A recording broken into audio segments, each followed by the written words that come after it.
فذكر فإن الذكرى تنفع المؤمنين.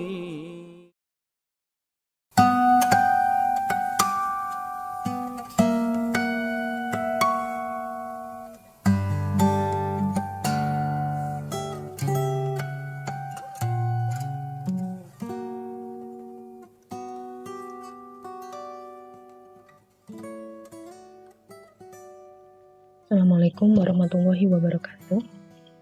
Tahun 2021 belum lama meninggalkan kita, dan tentu masih ingat dalam benak kita begitu banyak peristiwa yang terjadi di tahun tersebut.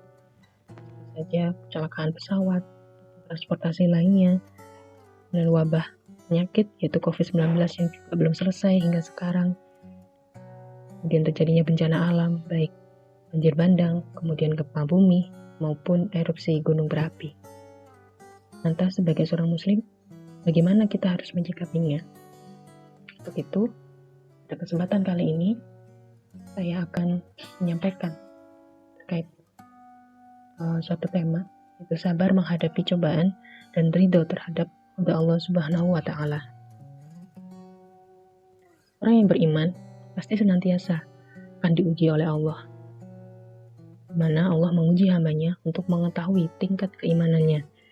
Apakah kemudian dengan ujian ini, kita kemudian akan bersabar dan juga tetap konsisten dalam ketakwaan kepada Allah, atau justru sebaliknya, apakah kita kemudian banyak mengeluh dan juga akhirnya futur? Mari kita lihat dalilnya dalam Al-Quran, mana Allah berfirman dalam Al-Baqarah ayat 214, "Maka kamu mengira bahwa kamu akan masuk surga, padahal belum datang kepadamu cobaan, bagaimana halnya orang-orang terdahulu sebelum kamu. Mereka ditimpa oleh malapetaka dan kesengsaraan, serta digoncangkan dengan bermacam-macam cobaan. Dan berkatalah Rasul dan orang-orang yang beriman bersamanya, bilakah datangnya pertolongan Allah? Ingatlah, sesungguhnya pertolongan Allah itu amat dekat." Kemudian di surat Ali Imran ayat 186 yang artinya, "Kamu sungguh-sungguh akan diuji terhadap hartamu dan dirimu. Dan juga kamu sungguh-sungguh akan mendengar dari orang-orang yang diberi kitab sebelum kamu dan dari orang-orang yang mempersekutukan Allah gangguan yang banyak yang menyakitkan hati. Jika kamu bersabar dan bertakwa, maka sesungguhnya yang demikian itu termasuk urusan yang patut diutamakan." Nah, kemudian kalau kita lihat dalam As-Sunnah, Rasulullah SAW bersabda, "Innallaha azza wa jalla idza habba qauman abtalahum faman sabaru falahu sabru wa man jazi'a falahul jaza'u." Sungguhnya Allah azza wa jalla jika mencintai suatu kaum, maka Allah akan memberikan cobaan kepada mereka. Barang siapa yang sabar, maka dia berhak mendapatkan pahala kesabarannya. Dan barang siapa marah, maka dia pun berhak mendapatkan dosa kemarahannya. Kemudian dari Abu Yahya Suhaib bin Sinan radhiyallahu anhu yang berkata, Rasulullah SAW bersabda, "Wa in asobathu durru'un sabaru fakana khairun lahu." Jika ia ditimpa dengan kesulitan, maka ia akan bersabar, dan kesabaran itu adalah kebaikan baginya. Hadis riwayat Muslim. Nah, itulah kemudian dalil-dalil tentang keharusan kita bersabar ketika mendapatkan ujian ataupun musibah. Adapun kemudian dalil tentang kewajiban ridho menerima qada Allah adalah apa yang diriwayatkan oleh Ibnu Abi Asyim dan Al-Bukhari dengan lafaz hadis, "Wa as'aluka ridho'a ba'dal qada'i," dan aku meminta kepadamu ya Allah bisa ridho setelah menerima qada.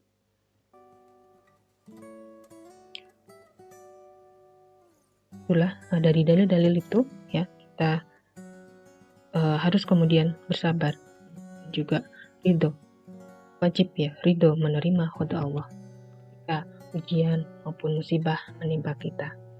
Nah, maka sebaliknya, marah terhadap qada Allah itu adalah hukumnya haram. Rasulullah SAW bersabda, "Innallaha idza ahabbu qauman abtalahum. Waman rodiya falahu ridho, waman sakhita falahu sukhtu." Sesungguhnya jika Allah akan mencintai suatu kaum, maka dia akan memberikan ujian kepada mereka.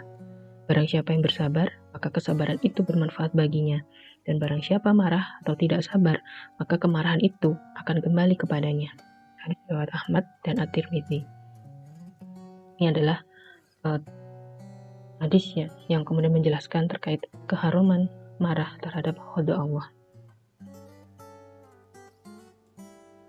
Ridho dan juga marah ini adalah termasuk perbuatan manusia. Pada itu, manusia akan diberikan pahala atas perbuatannya dan akan disiksa atas kemarahannya. Sedangkan qada sendiri atau ketetapan Allah itu adalah tidak termasuk perbuatan manusia, atau yang kemudian dikuasai oleh Allah, sehingga manusia tidak akan dimintai pertanggungjawaban atas terjadinya qada, karena itu adalah bukan termasuk perbuatannya. Nah, sekali lagi itu adalah ketetapan Allah. Tetapi tetap saja kita sebagai manusia akan ditanyai, apakah kemudian kita ridho atau marah terhadap qada Allah tersebut. Karena itu adalah termasuk wilayah perbuatan kita. Qada dari Allah ini akan menjadi penebus atas dosa-dosa seseorang dan sebagai sarana dihapuskannya kesalahan. Dalilnya sangat banyak. Di antaranya hadis dari Abdullah, sesungguhnya Rasulullah SAW bersabda, "Ma min muslimin yusibuhu adza syaukatin fama fawqaha illa kaffarallahu biha sayiatihi kama tahuttus syajaratu waraqaha."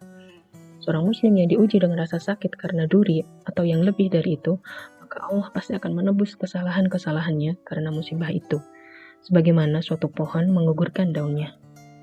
Kemudian hadis yang lain adalah dari Aisyah yang berkata, Rasulullah SAW bersabda, "La tusibul mu'mina syaikatun fama fawquha illa qasallahu biha min khati'atihi."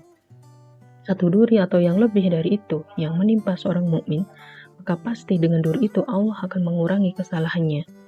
Dalam satu riwayat dikatakan nakhussu, artinya kami akan mengurangi.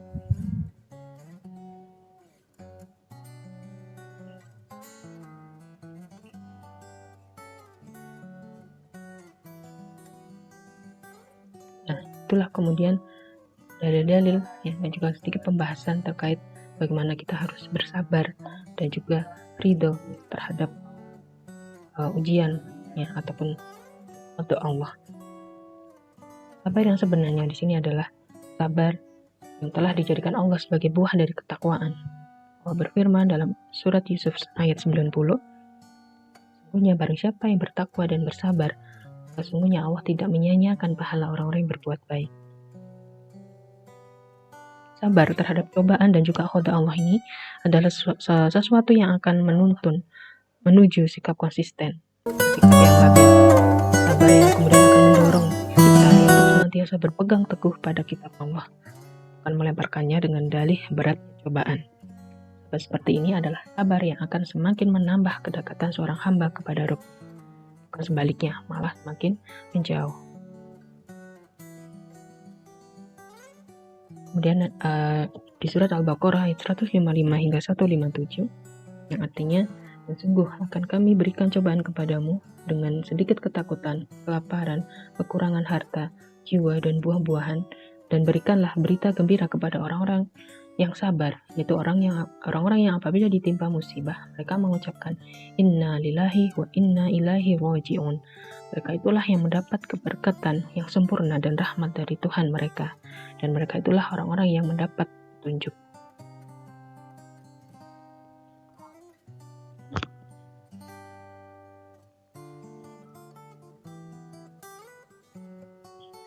Itulah dalam hidup ini kita sering atau mungkin pernah mendapatkan musibah maupun ujian, seperti ujian kemiskinan, kehilangan harta, ditinggalkan orang yang kita cintai, sakit, catatan pada tubuh, kelemahan yang ada pada manusia dan lain sebagainya.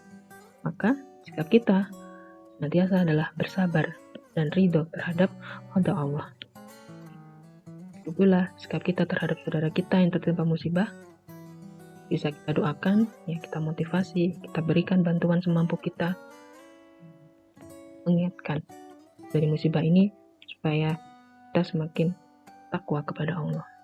Semoga kita tetap istiqomah dalam ketaatan kepada Allah meskipun ujian dan musibah kita. Wallahu a'lam bishawab. Assalamualaikum warahmatullahi wabarakatuh.